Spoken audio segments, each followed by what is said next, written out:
మనం చేసే ప్రతి ఒక్క దానం కానీ, పూజ కానీ అదే ఇప్పుడు నిత్య పూజ ఉంది. ఆ ఫలితం అంతా చనిపోయిన వాళ్ళకి దక్కుతుంది అని అనేసి విన్నా. నిజమేనా గురుగారు? ఇప్పుడు ఒకవేళ దక్కిందనుకోండి, దక్కింది ఎవరికి?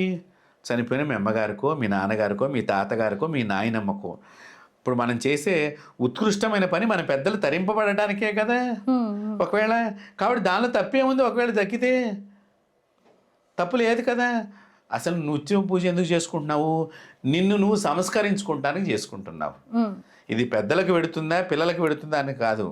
నిత్య దీపారాధన నిన్ను భగవంతుడు తప్పకుండా చేయమని చెప్పాడు. ది నిత్య పూజ నువ్వు తప్పకుండా చేసుకోవాలి. నీ శరీరంలో వచ్చినటువంటి పాప దోషం వలన మళ్ళీ మనం జన్మెత్తుతూ ఉంటాం కాబట్టి, ఆ జన్మ రాహిత్యం గురించి ఈ పూజ, జపము, అనుష్ఠానము. అంతే ఇది పెద్దలకు ఎడుతుందా, పిల్లలకు ఎడుతుందా? నిన్ను నువ్వు ఉద్ధరించుకుంటానికి చేసే పరిక్రమ. నువ్వు చేసుకునేటువంటి పరిక్రమ ఇదంతా కూడా.